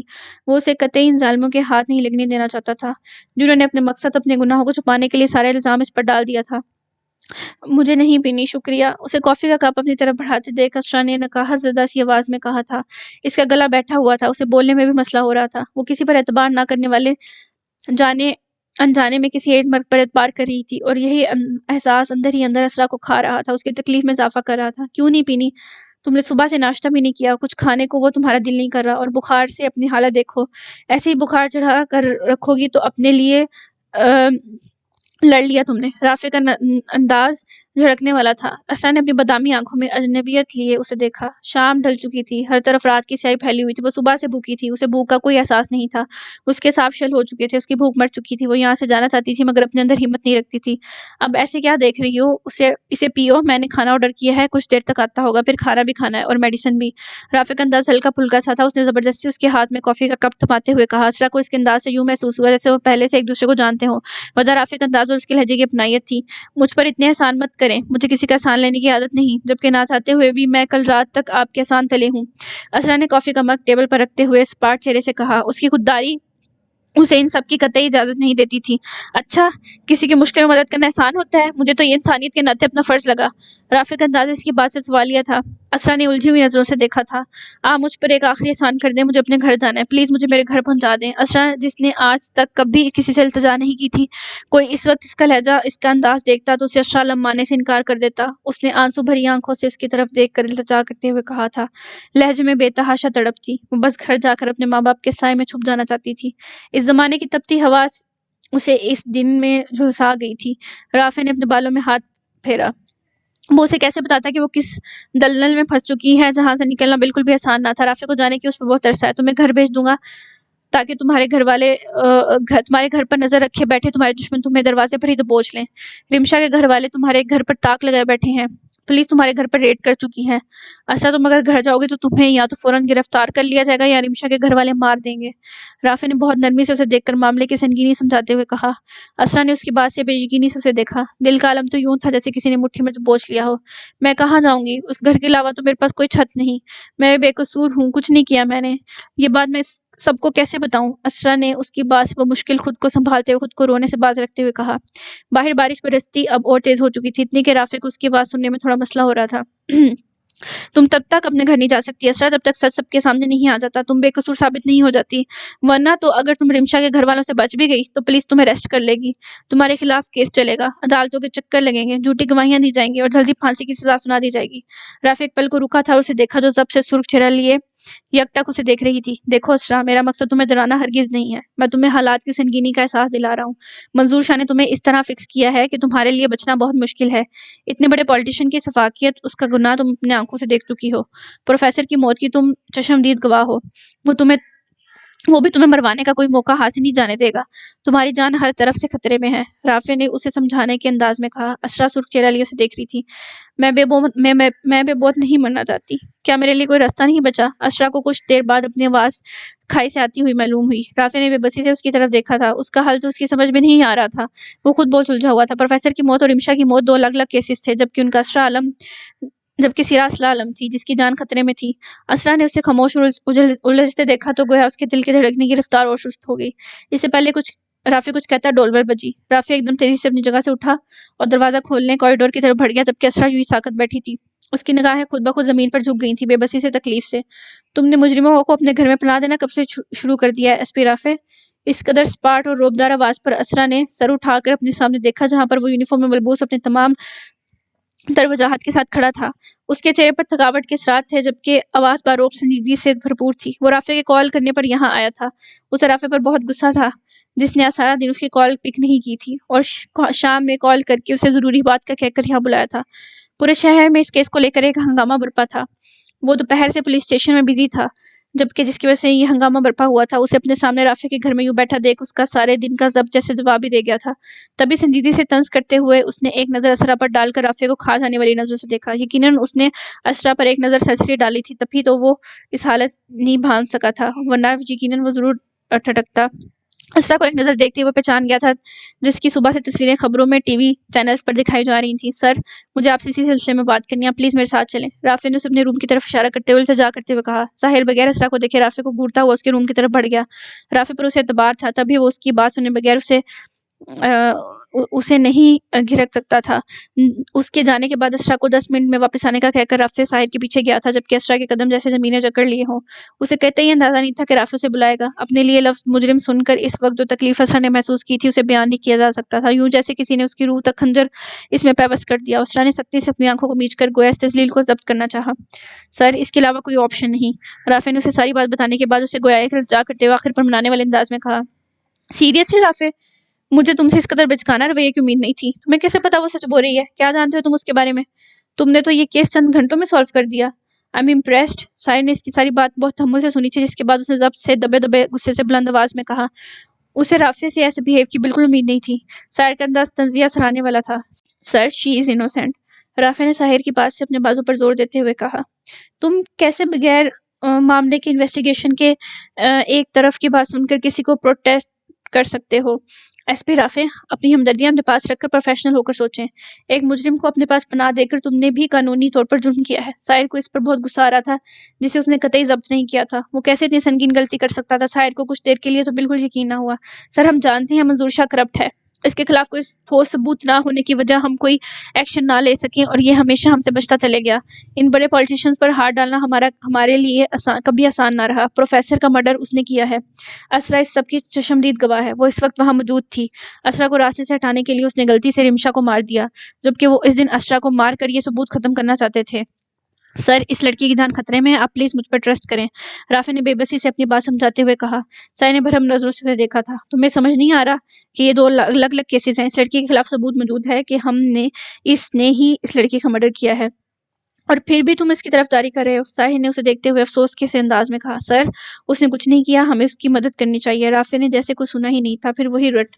ساحر نے اسے گھورا۔ اس لڑکی کو لے کر چلو تھانے میں، اریسٹ کرو، اس کے خلاف اریسٹ وارنٹ ہے۔ اس کے گھر والے کوئی وکیل کریں، اس کا بچنا ناممکن ہے۔ اس کے خلاف بہت سے ثبوت ہیں جو کہ اس بات پر مہر ثابت کرتے ہیں کہ اس نے ہی رمشا بخاری کا مرڈر کیا ہے، اور قانون صرف ثبوتوں کو دیکھتے ہوئے فیصلہ کرتا ہے۔ ساحر کا انداز سپاٹ تھا۔ اسرا کی ہٹ دھرمی تو وہ اس دن دیکھ چکا تھا، اس لیے فیصلہ سناتے وقت اس کے لہجے میں کسی بھی طرح کی لچک نہیں تھی۔ سر، یہ تو امپاسبل ہے، میں اسے پولیس اسٹیشن نہیں لے جانے دوں گا۔ وہ بے قصور ہے، آپ منظور شاہ کی پہنچ کو تو اچھی طرح جانتے ہیں، وہ لوگ اسے جیل میں مروا دیں گے۔ آپ پلیز سر بات کو سمجھیں، ایک دفعہ اس کی حالت دیکھیں۔ وہ آپ کو مجرم لگتی ہے؟ بس ایک کمزور سی لڑکی ہے جو کہ اپنی بدقسمتی کا شکار ہوئی ہے۔ سر، آپ نے آج تک کبھی کسی مظلوم کو سزا نہیں دی، تو کیا یہ اسرا عالم کے ساتھ زیادتی نہیں ہوگی کہ وہ ہر چیز جانتے بوجھتے بھی ہم سے ان بھیڑیوں کے آگے ڈال دیں؟ رافع نے سنجیدگی سے ساحر کو دیکھتے ہوئے کہا۔ اس کی آواز میں بے بسی اور ہمدردی کے ملے جلے تاثرات تھے۔ ساحر نے اس کی بات پر لب بھینچے۔ میں انویسٹیگیٹ کروں گا، اگر وہ لڑکی بے قصور ہوئی تو اس سے کوئی سزا نہیں ملے گی، ساحر نے اسپاٹ چہرے سے کہا۔ آج سارا دن وہ اس کیس میں بہت زیادہ کھپا تھا۔ معاملہ تھا کہ سلجھنے میں نہیں آ رہا تھا۔ سچویشن آؤٹ آف کنٹرول تھی۔ معاملے کی سنگینی کو دیکھتے ہوئے اے آئی جی صاحب نے 2 دن میں اس لڑکی کو گرفتار کرنے کے آرڈر دیے تھے۔ وہ تب تک زندہ رہے گی تو آپ اسے سزا سے بچائیں گے؟ رافع نے اس کی بات سے ناراضگی سے کہا۔ سائے نے اسے دیکھا جو یوں اس لڑکی کے لیے ڈٹ کھڑا تھا جیسے وہ اس کے لیے بہت اہم ہو۔ باہر راؤنڈ میں ان کی مدھم آواز آ رہی تھی جیسے ساکت بیٹھی اسرا عالم سن رہی تھی۔ اسرا کو لگ رہا تھا جیسے وہ بیکاری ہو جو ان کے در پر پڑی مدد کی بھیک کی طلبگار ہو۔ اس قدر ذلت بھی اس کی قسمت میں لکھی تھی، اس نے کبھی سوچا نہ تھا۔ کیا چاہتے ہو تم مجھ سے؟ سائے نے لب بھیجتے ہوئے رافع کو دیکھ کر پوچھا جس نے آج تک کبھی اس سے اتنی طویل بحث نہیں کی تھی۔ آپ اس کی مدد کریں، اسرا کی جان خطرے میں ہے، اسے کسی محفوظ پناہگاہ کی ضرورت ہے، تب تک جب تک وہ بے قصور ثابت نہیں ہو جاتی۔ اس کے پاس چھپنے کا رہنے کا کوئی ٹھکانہ نہیں، اور آپ جانتے ہیں کہ میں اپنے فلیٹ میں نہیں رکھ سکتا۔ آپ یہاں کی کمیونٹی کے رولز اچھے سے جانتے ہیں، آپ کے گھر کے علاوہ اس وقت مجھے اور کوئی پناہ گاہ نہیں سوجی۔ رافع کو لگا جیسے وہ مان گیا ہو، اسی لیے اس نے اپنے ذہن میں آتے پلان سے آگاہ کیا ہوا تھا۔ اپنی بات کہہ کر وہ پوری امیدی سے اسے دیکھنے لگا، جبکہ ساحر کا چہرہ ہر تاثر سے خالی تھا۔ ویل ڈن رافع، تم نے ایسا سوچ بھی کیسے لیا کہ میں اسے اپنے گھر میں رکھوں گا؟ اس کی وجہ سے اپنی جاب، اپنے ساکھ کو خطرے میں ڈالوں گا؟ شکل سے بیوقوف دکھتا ہوں میں تمہیں؟ ایک ایسی لڑکی جو کہ صرف تمہارے بقول بے قصور ہے، معصوم ہے، میں اس کی مدد کرنے کے چکروں میں اپنا سب کچھ داؤ پہ لگا دوں؟ داد دینی پڑے گی تمہاری ذہانت کی۔ ساحر کا انداز بظاہر متاثر کن تھا، جبکہ اس کی سنہری آنکھوں میں رافع کے لیے بے پناہ سنجیدگی تھی۔ اسرا کو لگا اس کی دماغ کی شریانیں پھٹ جائیں گی۔ اس کا ضبط جیسے جواب دے گیا تھا۔ اگر وہ اس کی مدد نہیں کرنا چاہتا تو ٹھیک تھا، اسرا بھی اس جیسے مغرور انسان سے مدد لینے کے لیے مری نہیں جا رہی تھی جو وہ یوں بات بات پر اس کی تذلیل کر رہا تھا۔ قسمت کی بے رخی ایک طرف، اس کے انداز کی خوددار اسرا جیسے پل میں بیدار ہوئی تھی۔ وہ اپنی جگہ سے کھڑی ہوئی، ضبط سے سرخ چہرہ لیے اس کمرے کی طرف بڑھی تھی جس کا دروازہ مکمل بند نہ تھا۔ ایک پل کو رافع کو اس کی بات سے شرمندگی ہوئی تھی۔ وہ کچھ بولنے لگا جب سائے نے اسے ٹوک دیا۔ مجھے اپنی عزت، اپنی ساکھ، اپنی جاب بہت عزیز ہے رافع۔ میں اپنے کیریئر پر کسی کی وجہ سے کوئی داغ برداشت نہیں کر سکتا۔ مجرموں کو پناہ دینے کا ہمارے ہاں کوئی رواج نہیں۔ پتہ نہیں اس نے تمہیں ایسا کون سا بیان دیا ہے جو کہ تم نے اپنے حواسوں میں نہیں لگ رہے۔ ایک قاتل کو پناہ دینے کی سزا جانتے ہو تم؟ وہ بھی مزید بولتا کہ جب اسرا کھلا دروازہ پورا کھولتے ہوئے اندر داخل ہوئی۔ ساحر سمیت رافع نے بھی گردن اٹھا کر اسے دیکھا تھا جس کا چہرہ جانے بخار کی شدت سے یا ضبط سے لال بھبو کا ہو چکا ہوا تھا۔ مجھے آپ سے یہ امید نہیں تھی۔ آپ سے مدد نہیں مانگی تھی، میں نے صرف ایک مزید احسان کرنے کو کہا تھا کہ مجھے میرے گھر پہنچا دیں، مگر آپ نے شاید مجھے بیکاری سمجھ لیا جو یوں کسی بھی ایرے گہرے کے سامنے مجھے ذلیل کر رہے ہیں۔ اسرا جب بولی تو آواز میں نقاہت تھی مگر لہجہ مضبوط تھا۔ وہ مخاطب رافع سی تھی، جبکہ لفظ ایرا گہرا ساحر کو گویا آگ ہی لگا دیا تھا۔ رافع نے اسے دیکھتے اسے نفی میں ہلایا تھا۔ اچھا تو قاتلوں کی بھی عزت ہوتی ہے؟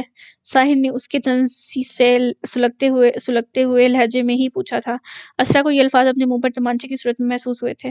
اب کی بار وہ ڈر سے بلبلا اٹھی۔ آپ ہوتے کون ہیں مجھے قاتل کہنے والے؟ مجھ پر لگے اس الزام کا فیصلہ کورٹ کرے گی، آپ نہیں۔ اسرا نے انگلی اٹھا کر اسے تنبیہی انداز میں کہا، جبکہ اس کی طرف دیکھتے ساحر نے پہلی دفعہ اس کے لہجے کی نقاہت اسے کپاتے ہاتھ دیکھے تھے۔ اس کے ماتھے اور پاؤں پر بندی پٹی دیکھی، اس کے غم و غصے سے سرخ ہوتی آنکھیں دیکھی تھیں۔ اس کی کمزور سی جان پر جیسے سب سے زیادہ وزن اس کے غصے کا ہی تھا، جو ہر وقت اس کے ناک پر سوار رہتا تھا۔ اس نے جیسے سوچا تھا، اسرا تم غلط سمجھ رہی ہو، سر کا یہ مطلب نہیں تھا۔ رافع نے سارے دن میں اس وقت اس کا یہ پرانا انداز دیکھا تھا۔ وہ اس کے ساتھ تو نارمل تھی، جبکہ سائر کی باتیں شاید اسے برداشت کرنا مشکل تھا۔ میں سب سمجھتی ہوں، جبکہ شاید آپ کو یہ بات سمجھنے کی ضرورت ہے کہ پہلے سے بکے ہوئے بے ضمیر لوگ کسی کی مدد نہیں کرتے۔ وہ ایک بار پھر اس کے کردار پر بات کر گئی تھی، جسے ساحر نے گویا ضبط سے برداشت کیا۔ رافع نے اسے روکنا چاہا، جبکہ اس کا اٹل انداز دیکھ کر وہ ایک پل کو پہلو بدل کر رہ گیا۔ یہ لڑکیاں جذباتی کیوں ہوتی ہیں، اسے سمجھ نہ آیا۔ وہ جیسے تیسے کر کے ساحر کو منا لیتا، مگر غلط وقت پر جاگی گئی اس کی خودداری نے معاملہ اس کے ہاتھ سے نکال دیا۔ جی ہاں، بک چکا ہوں میں، اور مجھ سے کوئی بھی کسی بھی قسم کی مدد کی امید نہ رکھے۔ ساحر نے اس کی حالت دیکھتے ہوئے گویا اسے بحث کرنے کا ارادہ ہی ترک کر دیا تھا۔ وہ کسی کمزور سے بحث نہیں کیا کرتا تھا۔ اس نے سپاٹ چہرے سے کہتے ہوئے رافع کو دیکھا، جیسے کہہ رہا ہو یہ ہے وہ معصوم و مظلوم لڑکی۔ مجھے آپ کی کسی قسم کی مدد کی ضرورت بھی نہیں ہے، آپ ریسٹ کر لیں مجھے۔ جہاں میرے ساتھ اتنا برا ہو چکا وہاں زیادہ سے زیادہ کیا برا ہو سکتا ہے؟ میں اپنی بدقسمتی کو آخری ہاتھ دیکھنا چاہوں گی۔ یہ بات کہتے ہوئے اسرا ہی جانتی تھی کہ اس کا دل ایک عجیب سے درد سے گزرا تھا۔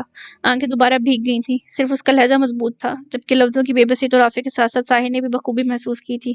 اسرا تمہیں اندازہ بھی ہے کہ تم کیا کہہ رہی ہو؟ میں تمہیں ہرگز ایسا نہیں کرنے دوں گا۔ اس کی بات سے رافع کو بہت غصہ آیا تھا، جسے وہ بمشکل ضبط کر کے بولا تھا۔ وہ اس کی حفاظت کے لیے سوچ سوچ کر ہلکان ہو رہا تھا، اور کیسے اسرا نے ایک پل میں اپنی عزت نفس یا نا کو قائم رکھنے کے لیے پل میں فیصلہ کر ڈالا تھا۔ اس کی بات سے ساحر ایک پل کو حیران ہوا تھا، جبکہ اس کی ہٹ درمی کو دیکھتے ہوئے وہ اپنے سر کو جنبش دیتا ہوا مبہم سا مسکرایا تھا، یعنی رسی جل گئی مگر بل نہیں گیا۔ اسے مننا قبول تھا، مگر اس کی مدد گوارا نہ تھی۔ اس کی اتنی شدید نفرت اور خود سے بدگمانی پر اس نے اسے گہری اور حیران کن نظروں سے دیکھا تھا۔ Good decision miss Isra, I hope Rafay اب ہماری بحث ختم ہوئی۔ ساحر نے اس کے فیصلے سے متاثر کن انداز میں اسرا کو دیکھ کر کہا، جبکہ دوسری بات پر وہ رافع کی جانب پلٹا تھا۔ اس کے مخاطب کرنے پر اسرا نے بھیگی پلکیں اٹھا کر اس مغرور شخص کو دیکھا تھا، جو کہ اسے آج انتہائی بے حس لگا۔ یو نو واٹ رافع، مس اسرا، عالم کا شمار ان لوگوں میں ہوتا ہے جو اپنے تابوت میں آخری کیل بھی خود ٹھونکتے ہیں۔ جب انہیں ہماری کوئی مدد نہیں چاہیے تو تم کیوں ان سے مدد کے لیے مرے جا رہے ہو؟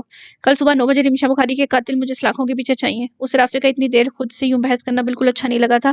دوسرا اپنے سامنے کھڑی لڑکی کی زبان اور اس کی بے اعتباری جانے کیوں برداشت سے باہر تھی۔ اسرا اس کے لہجے کی کاٹ پر صبر کا گھونٹ بھر کر رہ گئی۔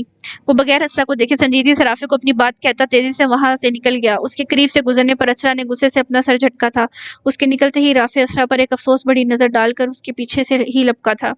وہ تقریباً 1 گھنٹے بعد واپس فلیٹ میں داخل ہوا۔ اس کا چہرہ اسپاٹ تھا۔ لاؤنج میں صوفے پر بیٹھے اسرا نے اس کے اسپاٹ چہرے کی طرف دیکھا تھا۔ وہ یہاں سے جانا چاہتی تھی، اس سے پہلے وہ کچھ بولتی جب دوبارہ ڈول بیل بجی تھی۔ رافع نے دروازہ کھولا تو اس کا 1 گھنٹہ پہلے آرڈر کیا ہوا کھانا آیا تھا۔ ڈلیوری بوائے اس سے خراب موسم کی وجہ سے لیٹ ڈلیوری پر ایکسکیوز کر رہا تھا۔ رافع نے اٹس اوکے کہتے ہوئے اسے پیسے دیے اور کھانا کچن میں لے کر اسے برتنوں میں نکالا تھا۔ کچھ ہی دیر میں وہ کھانا ٹرے پر سجائے کچن میں نمودار ہوا تھا۔ ٹیبل پر کھانا رکھتے ہوئے اسرا کے سامنے والے صوفے پر بیٹھتے ہوئے اس نے اسے کھانے کا اشارہ کرتے ہوئے کھانا شروع کیا۔ اسرا نے اس کی پلیٹ اپنی طرف کرنے پر منع کرنا چاہا، مگر رافع نے اس کی ایک نہ سنتے ہوئے پلیٹ میں سالن نکالتے ہوئے اس کے سامنے کیا اور اسے دوبارہ کھانے کا کہا۔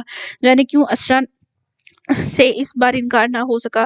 وجہ شخصی خاموشی تھی جو اسرا کو ندامت میں مبتلا کر رہی تھی۔ وہ خاموشی سے اپنے آنسو پیتے ہوئے چھوٹے چھوٹے نوالے لینے لگی۔ کھانے کے بعد رافع اسے خاموش سے برتن لے کر کچن میں چلا گیا اور 5 منٹ بعد دوبارہ لاؤنج میں داخل ہوا۔ اس کے ہاتھ میں دودھ کا گلاس تھا۔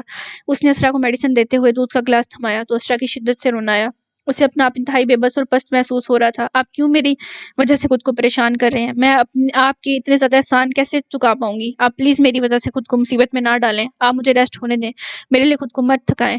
اسرا نے اپنی بے بسی چھپاتے ہوئے کہا۔ صبح سے وہ شخص کو اپنے لیے بھاگ دوڑ کرتا دیکھ رہی تھی۔ اسرا کے دل میں اس کے لیے خود بخود عزت پیدا ہوئی تھی۔ اس کے بعد سے رافع نے سنجیدگی سے اس کی طرف دیکھا تھا۔ وہ کم عمر تھی، جذباتی تھی، معاملے کی نوعیت کو صحیح سے سمجھ نہیں رہی تھی۔ وہ ایک سانس خارج کرتا ہوا اس کے سامنے والے صوفے پر بیٹھ گیا۔ میں جو کچھ بھی کر رہا ہوں صرف اور صرف انسانیت کے ناطے کر رہا ہوں۔ اس کا اس کسی پر کوئی احسان نہیں۔ ہماری قسمت ہر دفعہ ایک سے نہیں رہتے، تو جب کبھی قسمت ہمارا ساتھ چھوڑ دے تو جھک جانے میں کوئی برائی نہیں ہوتی۔ کبھی کبھی جھک جانے میں ہی ہماری بہتری ہوتی ہے۔ اپنی انا کو عزت نفس کا نام دے کر خود کو قسمت کے رحم و کرم پر چھوڑ دینا سراسر بیوقوفی کے سوا کچھ نہیں۔ یہ ہرگز طنز نہیں تھا، اس کا لہجہ سمجھانے والا تھا۔ اسرا اس کی بات کا مطلب بخوبی سمجھتی تھی۔ میری ایک بات تو تم ذہن میں اچھے سے بٹھا لو کہ میں تمہیں یہ بے وقوفی ہرگز نہیں کرنے دوں گا۔ اپنے ساتھ برا کرنے والوں کو تم یوں ہی جانے دینا چاہتی ہو؟ اتنی کمزور اور ڈرپوک تو نہیں ہو تم۔ میں کل تک تمہارے رہنے کا کوئی نہ کوئی انتظام کر لوں گا۔ تم یہاں آج بے فکر ہو کر رہ سکتی ہو اسرا، تم مجھ پر ٹرسٹ کر سکتی ہو۔ رافع کا انداز واضح اور صاف تھا۔ وہ بول کر خاموش ہوا تو اسے دیکھا جو یوں ہی سر جھکائے بیٹھی تھی۔ رافع پر اعتبار کرنے کے علاوہ اس کے پاس کوئی اور آپشن نہیں تھا۔ اسرا کو اپنی حالت پر شدید رونا آ رہا تھا۔ اس نے آج تک کبھی کسی مرد پر اعتبار نہیں کیا تھا اور آج اس پر اعتبار کرنے کے علاوہ اس کے پاس کوئی آپشن نہیں تھا۔ اس نے کبھی نہیں سوچا تھا کہ یہ ذلت امیز شام بھی اس کی زندگی میں لکھی ہوگی، جبکہ وہ اس بات سے انجان تھی کہ یہ تو بھی آغاز ہے۔ اس کا بقیہ سفر جس قدر تکلیف دہ تھا اس کا تو اسے اندازہ بھی نہیں تھا۔ اتنا زیادہ سوچنے کی قطعی ضرورت نہیں ہے، تم یہاں بالکل محفوظ ہو، اس لیے بے فکر رہو۔ تمہاری طبیعت ٹھیک ہے، اس لیے جا کر آرام کرو۔ جتنی جلدی ٹھیک ہوگی اتنی جلدی اپنے لیے لڑ سکو گی۔ رافع کا انداز ہلکا پھلکا تھا، وہ اس کی پریشانی اچھے سے سمجھتا تھا۔ اسرا نے ایک پل کو اپنی آنکھیں زور سے مچی تھی جیسے اپنی سوچوں کا گلا گھونٹنا چاہا ہو۔ اس کے سر میں درد کی شدید لہر اٹھی تھی۔ وہ اس کی بات سے اسبات میں سر ہلاتی اس کے بتائے گئے کمرے کی طرف بڑھ گئی اور دروازہ اندر سے لاک کر لیا۔ وہ اسے زیادہ یہاں بیٹھ نہیں سکتی تھی۔ اس کا دل کیا دھاڑے مار مار کر روئے۔ آج اسے لگا کہ کسی کا اتنا احسان لیتے ہوئے وہ اندر سے مر رہی ہو۔ ایک بااصول انسان کے لیے اپنے اصولوں پر سمجھوتا کرنا اتنا ہی مشکل ہوتا ہے جتنا اس وقت اسرا کے لیے تھا۔ یہ حالات اسے قطعی ہضم نہیں ہو رہے تھے۔ بے بسی انسان سے اپنی پسند ناپسند کا حق چھین لیتی ہے۔ کسی دوسرے کے رحم و کرم پر ہونا، کسی پر انحصار کرنا، ایک خود مختار انسان کے لیے اپاہج ہونے کا سا ہوتا ہے۔ جس کے پاس ٹانگیں ہوں پر وہ ان سے چل نہ سکتا ہو، اس حد تک کا احساس ہی اسے جینے نہیں دیتا۔ اس کے جانے کے بعد رافع صوفے پر اپنا سر پیچھے کو گراتے ہوئے نیم دراز ہو گیا۔ وہ ساحر کے پیچھے گیا تھا۔ اس نے ساحر کو منانے کی بہت کوشش کی تھی، جبکہ وہ اپنے فیصلے سے ایک انچ بھی نہیں ہلا تھا۔ رافع نے اسے ہر طرح سے منانے کی کوشش کی تھی، مگر ضد میں تو اس کا کوئی بھی ثانی نہ تھا۔ رافع اچھے سے جانتا تھا کہ وہ اسرا کی طلاق کلامی کی وجہ سے اپنا فیصلہ نہیں بدل رہا، جبکہ وہ اتنا سنگ دل کبھی نہ تھا۔ اس کے جانے کے بعد رافع مایوسی سے گھر واپس لوٹ آیا تھا۔ اب اسے اسرا کے لیے کسی محفوظ پناہگاہ کی تلاش تھی۔ وہ انہیں سوچوں میں گم تھا کہ جانے کب اس کی آنکھ لگی، اسے خبر بھی نہ ہوئی۔ وہ صوفے پر نیم دراز سو گیا، یہ جانے بغیر کہ کل کا دن ایک نیا طوفان برپا کرنے والا تھا۔ مشکلات، مصیبتیں ختم ہونے کے بجائے اور بڑھنے والی تھیں۔ موبائل کی تیز بجتی گھنٹی سے اس کی آنکھ کھلی تھی۔ اس نے آنکھیں کھول کر دیکھا تو پورے کمرے میں زیرو بلب کی مدد سے روشنی تھی، جبکہ پورا کمرہ اندھیرے میں ڈوبا ہوا تھا۔ موبائل کی اسکرین پر چمکتے نام کو دیکھ کر اس کی نیند میں ڈوبی آنکھیں پل میں واہ ہوئی تھیں۔ اس نے ایک نظر پلٹ کر بے خبر سوئی زیمل کو دیکھا، جو کہ آنکھوں پر ہاتھ رکھے سوئی ہوئی تھی۔ حنان اس کے پیٹ پر سر رکھے آرا ترچھا لیٹا بے خبر سو رہا تھا۔ حنان کبھی بھی تکیے پر سر رکھ کر انسانوں کی طرح نہیں سوتا تھا۔ وہ یا تو زیمل پر چڑھ کر سوتا تھا یا اپنے باپ کے سینے پر سر رکھ کر سوتا تھا۔ زیمل کو اس کی یہ عادت سخت ناپسند تھی۔ دوبارہ بجتی موبائل کی گھنٹی نے اس کی توجہ اپنی طرف مبذول کروائی تو وہ کال کاٹتا ہوا حنان کو آرام سے کھینچ کر اس کا سر تکیے پر رکھتا ہوا اس پر کمفرٹر صحیح کرتا موبائل لے کر کمرے سے ملحقہ بالکونی میں آ گیا۔ ابھی وہ کال بیک کرنے والا تھا جب اسی نمبر سے دوبارہ کال آ گئی۔ اس نے مسکراتے ہوئے کال اٹھائی۔ تم میرا فون کیوں کاٹ رہے تھے؟ کہیں بھول تو نہیں گئے مجھے؟ موبائل کان سے لگاتے ہی اسے اینا کی خفگی بھری آواز سنائی دی تھی، جس پر عاطف کی مسکراہٹ مزید گہری ہوئی۔ تم کوئی بھولنے والی چیز ہو؟ آدھی رات کو فون کرو گی تو سویا ہوا انسان ڈسٹرب ہو کر کال ہی کاٹے گا نا؟ عاطف کا انداز اسے چڑھانے والا تھا، جبکہ یہ سچ تھا کہ اس کے کال سے نہ صرف اس کی نیند اڑی تھی بلکہ موڈ بھی خوشگوار ہو گیا تھا۔ ویری فنی، انسان کو کال دے کر کاٹنی چاہیے کہ کال کرنے والا کون ہے۔ اینا کا انداز مغرور سا تھا۔ عاطف اس کی بات پر مسکرایا۔ آدھی رات کو کال کرنے کی وجہ بتانا پسند کریں گی مس اینا آپ؟ عاطف نے محظوظ کن لہجے میں پوچھا۔ شیور، تمہارے لیے ایک سرپرائز ہے، اینا نے چہکتے ہوئے کہا۔ کیا؟ عاطف متجسس ہوا۔ میں کل پاکستان آ رہی ہوں، پورے 3 مہینے بعد، اور میں سب سے پہلے تم سے ملنا چاہوں گی۔ آؤ گے نا مجھے ایئرپورٹ پر لینے؟ اینا نے چہکتے ہوئے پوچھا۔ فائنلی تمہارا شوٹ بھی ختم ہوا، میں تو کل تھوڑا بیزی ہوں، میرا ڈرائیور تمہیں پک کر لے گا۔ ویسے تم نے مجھے ابھی تک بتایا نہیں کہ تمہارا یہ شوٹ تھا کس کے ساتھ؟ عاطف نے ایک نظر گھڑی پر ڈالتے ہوئے کہا جہاں رات کے 3:30 بج رہے تھے۔ تمہارا ڈرائیور کیوں آئے گا؟ تم خود نہیں آ سکتے؟ مجھ سے زیادہ تمہیں تمہارے کام عزیز ہے مسٹر عاطف، اینا نے ناراضگی سے کہا، جبکہ اسے شوٹ کے بارے میں یوں سوال کرنے پر وہ ایک پل کو گھبرائی تھی اور اس بات کو اس نے سراسر نظر انداز کر کے اس کی دوسری بات پر اس کی توجہ دلائی۔ او کم آن اینا، تم جانتی ہو میں اپنے کام کے معاملے میں کسی کا سگا نہیں ہوں، سو یہ ایموشنل ڈرامہ ہر دفعہ مت شروع کیا کرو۔ میرا ڈرائیور تمہیں کل پک کر لے گا، ہم ڈنر ایک ساتھ کریں گے۔ عاطف نے اس کی بات سے جھنجھلائے ہوئے کہا۔ یہ بات سچ بھی تھی کہ اسے جو چیز نہیں پسند ہوتی تھی وہ منہ پر بول دیتا تھا۔ وہ چونچلے اٹھانے والے مردوں میں سے نہیں تھا۔ اس نے آج تک زیمل کے کبھی نخرے نہیں اٹھائے تھے، تو پھر یہ تو اس کی گرل فرینڈ تھی جو آج جس مقام پر تھی وہ سب اسی کا دیا ہوا تھا۔ اوکے ڈارلنگ، تم موڈ خراب مت کرو، ہم ڈنر پر ہی ملیں گے، بس مجھ سے ناراض مت ہونا، محبت کرتی ہوں نا تم سے، بس اسی لیے تمہاری بے رخی مجھ سے برداشت نہیں ہوتی۔ اینا اس کے اسپاٹ ہونے پر ایک پل میں سیدھی ہوئی تھی۔ وہ اسے کبھی خود سے ناراض نہیں ہونے دینا چاہتی تھی۔ اس کی بات سے عاطف نے لفظ محبت پر سر کو جنبش دی تھی۔ اس کے نزدیک لفظ محبت کا مطلب وقتی اٹریکشن کے سوا کچھ نہ تھا۔ رات یوں ہی لمحہ بلمحہ کرتی جا رہی تھی اور وہ بالکونی میں ٹہلتے ہوئے اس کے ساتھ مسکراتے ہوئے باتوں میں مصروف تھا۔ اہنا اسے اپنی باتوں میں الجھا چکی تھی۔ اسے عاطف کا موڈ ٹھیک کرنا آتا تھا، اور دوسری طرف زیمل اس سب سے انجان بے خبر سوئی ہوئی تھی۔ پاؤں خالی تھے اور زمین بھی نہ تھی میرے پاس۔ زخم گہرے تھے اور کوئی طبیب بھی نہ تھا میرے پاس۔ قسمت عجب خاموشی سے رخ موڑ کر بدل گئی۔ بے شمار اپنے تھے اور کوئی ایک بھی نہ تھا میرے پاس۔ اس کی پوری رات آنکھوں میں کٹی تھی۔ یہ تو طے تھا کہ اسے آج نیند نہیں آنے والی تھی۔ وہ پوری رات ٹوٹی تھی، بکھری تھی، جی بھر کر رو چکی تھی۔ یہ تنہائی اس کی طاقت تھی۔ وہ پوری رات سوچنے کے بعد صبح ایک فیصلے پر پہنچی تھی۔ وہ نہیں جانتی تھی یہ فیصلہ اس کے حق میں بہتر تھا یا نہیں، مگر وہ کر چکی تھی۔ اس نے فجر کی نماز پڑھ کر جائے نماز طے لگا کر ایک طرف پڑی چیئر پر رکھا اور چلتی ہوئی کمرے میں لگی گلاس ونڈو کے پاس آئی، جس کے پردے ہٹاتے ہی بالکونی کے باہر کا حصہ صاف نظر آنے لگا۔ سڑکیں کل شام اور دیر رات تک ہوئی بارش کی وجہ سے بھیگی ہوئی تھیں۔ باہر دن چڑھنا شروع ہو چکا تھا۔ وہ وہیں دیوار کے ساتھ ٹیک لگا گئی۔ اس کے سر اور پاؤں پر ہنوز پٹی بندھی ہوئی تھی، جس سے وقتاً فوقتاً درد کی ٹیسیں اٹھ رہی تھیں۔ اس کا یہ درد اس کے دل میں موجود درد سے کہیں زیادہ کم تھا، اس لیے اسے محسوس بھی نہیں ہو رہا تھا۔ بادامی آنکھیں رات بھر رونے سے سوج چکی تھیں۔ اس کا کھڑا ناک حد درجہ سرخ تھا۔ بخار سے پیشانی جل رہی تھی۔ اسے اب جسم ٹوٹتا ہوا محسوس ہو رہا تھا، مگر یہ وقت کمزور پڑنے کا ہرگز نہیں تھا۔ وہ یوں ہی ونڈو کے ساتھ سر ٹکا کر آنکھیں موندے کھڑی تھی، جبکہ اس کے ذہن میں اس کے طے کیے گئے فیصلے کو لے کر ایک شور برپا تھا۔ جانے اس کا یہ فیصلہ صحیح تھا یا غلط، مگر اس جیسی خوددار لڑکی کو یہ بات قطعی ہضم نہیں ہو رہی تھی کہ وہ اپنی وجہ سے کسی دوسرے کو مصیبت میں ڈالے، کسی کے لیے مشکل کا سبب بنے۔ وہ کل سے اپنے لیے رافع کو تھکتے دیکھ رہی تھی، اپنے لیے اس مغرور انسان سے لڑتے دیکھ رہی تھی، جس کے لیے اس کی انا سب کچھ ہی تھی۔ اس کی وجہ سے اس شخص نے رافع کو کتنا سنایا تھا، مگر رافع کے ماتھے پر ایک بل بھی نہیں آیا تھا۔ اسرا کو یقین نہیں آتا تھا کہ ایک ہی فیلڈ میں کام کرتے ہوئے دو لوگ اس قدر مختلف کیسے ہو سکتے ہیں۔ وہ دونوں ایک دوسرے سے بالکل مختلف تھے۔ رافع تو اسے کسی اور ہی دنیا کی مخلوق لگا تھا، جو بہت پرسکون طریقے سے ان سارے معاملات کو سلجھانے کی کوشش کر رہا تھا، اس کی مدد کر رہا تھا، اس کا خیال رکھ رہا تھا، یوں جیسے وہ اسرا کو پہلے سے جانتا ہو۔ کیا کوئی شخص اس قدر مخلص ہو کر بھی انسانیت کے لیے کچھ کر سکتا ہے؟ رافع کو دیکھ کر اسرا کو یقین نہ آیا۔ جو بھی تھا رافع کے لیے اس کے دل میں ایک نرم گوشہ بن چکا تھا۔ وہ مزید یہاں رک کر اس کے لیے پریشانی کا باعث نہیں بننا چاہتی تھی، اسے تنگ نہیں کرنا چاہتی تھی، جبکہ یہ تو طے تھا کہ وہ اس منظور شاہ کی اصلیت سب کے سامنے لا کر رہے گی۔ وہ بے موت نہیں مرے گی، رمشا کے قاتلوں کو سب کے سامنے لائے گی، اپنے اوپر لگے اس الزام سے بری ہوگی، چاہے اس کے لیے اسے کچھ بھی کرنا پڑے۔ اسرا نے سوچ لیا تھا کہ اپنی زندگی کی حفاظت کرے گی تب تک جب تک سچ سامنے نہیں آ جاتا۔ یہ دنیا بہت بڑی تھی، وہ کہیں بھی چلی جاتی، مگر دوبارہ اس مغرور اور بے ایمان شخص کا سامنا نہیں کرنا چاہتی تھی، جس کے نزدیک پیسے ہی سب کچھ تھا، جو خود منظور شاہ جیسے لوگوں کا غلام تھا، اور نہ ہی اپنی وجہ سے مزید رافع کو تنگ کرنا چاہتی تھی۔ اب یہ تو خدا ہی جانتا تھا کہ اس کا یہ فیصلہ درست ثابت ہونا تھا یا غلط۔ اسے وہاں کھڑے اور یہ سب کچھ سوچتے جانے کتنا ہی وقت گزر گیا تھا۔ اپنی آنکھوں میں آئی نمی کو صاف کرتے ہوئے سیدھی ہوئی تھی۔ باہر پورا دن چڑھ گیا تھا۔ نیچے پارکنگ میں کھڑی رافع کی آف وائٹ کار واضح نظر آ رہی تھی۔ وہ ایک نظر اسے دیکھتی ہوئی اپنے سر پر لیے دوپٹے کو درست کرتی دروازہ کھول کر باہر کی طرف بڑھی تھی۔ لاؤنج میں داخل ہوتے ہی اوپن کچن سے کھٹ پٹ کی آوازیں آ رہی تھی، ساتھ ہی ساتھ پورے لاؤنج میں ناشتے کی خوشبو پھیلی ہوئی تھی۔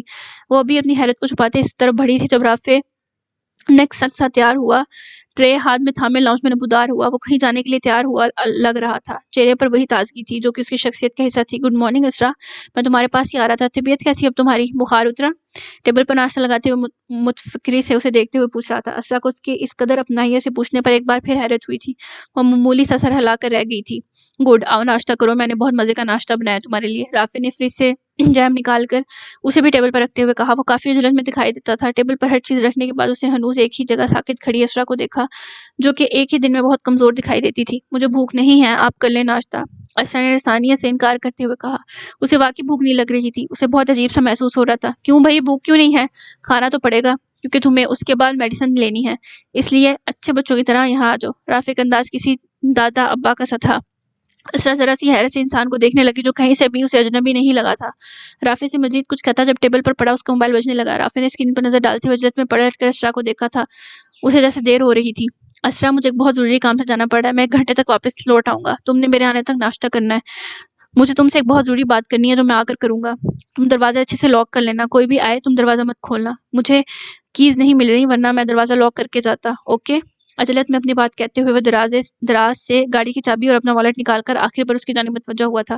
اس کی اپنی طرف دیکھنے پر اسرا نے اس بات میں سر ہلایا تھا تو وہ تسلی کرتا اسے دروازہ لاک کرنے کا کہہ کر چلے گیا۔ اسرا نے دروازہ لاک کر کے ایک سانس خارج کی تھی، اسے یہاں سے جانا تھا اور اس سے اچھا موقع کوئی نہ تھا۔ وہ اس کمرے کی طرف بڑھی تھی جہاں وہ رات کو ٹھہری تھی۔ کمرے کی کھڑکی سے نیچے پارکنگ ایریا میں جھانکتے ہوئے اس نے اس کی گاڑی کی غیر موجودگی کی تسلی کی تھی. اس کی گاڑی اب وہاں موجود نہیں تھی، وہ شاید چلا گیا تھا. اس کے جانے کے بعد وہ انہی قدموں پر واپس پلٹی تھی اور دروازے کی طرف بڑھی تھی. فلیٹ سے باہر قدم رکھتے ہوئے ایک پل کو اسے لگا تھا جیسے وہ غلط کر رہی ہو، جیسے یہ قدم اسے بہت مہنگا پڑنے والا ہو. اس کا دل بہت تیزی سے دھڑک رہا تھا، ہاتھ پاؤں میں جانے کیوں لرزش پیدا ہو گئی تھی. اس نے زیر لب آیت الکرسی پڑھی تھی اور فلیٹ کی دہلیز عبور کر گئی تھی. اپنے پیچھے فلیٹ کا دروازہ احتیاط سے بند کرتے ہوئے وہ اپنے چہرے کو دوپٹے سے اچھے سے چھپاتے اس مارے سے نکلتی چلے گئی. آنکھوں میں چھوٹے چھوٹے آنسو امڈ آئے تھے. اس کے قدموں میں لرزش پیدا ہوئی تھی، پاؤں پر لگی چوٹ جیسے پورے زور سے دھکنے لگی تھی، مگر اسے کمزور نہیں پڑنا تھا. وہ اس بلڈنگ کے مین گیٹ کو بھی عبور کر گئی تھی. وہاں بیٹھے گارڈ نے بڑی عجیب نظروں سے زخمی لڑکی کو دیکھا تھا. بلڈنگ کا گیٹ عبور کر کے وہ باہر روڈ پر نکل آئی تھی. دائیں طرف فٹ پاتھ پر تیز قدم اٹھاتی جا رہی تھی. وہ نہیں جانتی تھی کہ اس کی منزل کیا ہے. وہ نہیں جانتی تھی کہ اپنی عزت نفس کو قائم رکھنے کے چکروں میں وہ ایک بار حفاظت مقام سے نکل کر خود موت کے کنویں میں داخل ہو گئی تھی، جہاں ہر کوئی اس کی تاک لگائے بیٹھا تھا، جہاں اس کی موت اس کی منتظر تھی. اس کے دل کی دھڑکن اس قدر تیز تھی کہ اسے باقاعدہ اپنے کانوں میں سنائی دے رہی تھی. وہ اپنے کپ کپاتے ہاتھوں سے اپنے چہرے کو اچھے سے ڈھانپتی فٹ پاتھ کے سرے سے موڑنے لگی تھی جب پیچھے سے کسی نے جھپٹنے کے سے انداز میں اس کی نازک کلائی کو اپنے سخت گرفت میں جکڑا تھا. اسرا کے لبوں سے بے اختیار ایک چیخ نکلی تھی. اس کا کانپتا ہوا دل اچھل کر جیسے باہر آ گیا. وہ اپنی آنسو لیے ہنی کی سی آنکھوں سے پلٹی تھی جب اس نے سامنے کھڑے شخص کو دیکھ کر اپنی سنگین غلطی کا پل میں احساس ہوا تھا. اسے دیکھ کر ایک پل کو اس کی آنکھیں پتھرائی سی تھیں بے یقینی سے، اور وہ سانس بھی نہ لے سکی.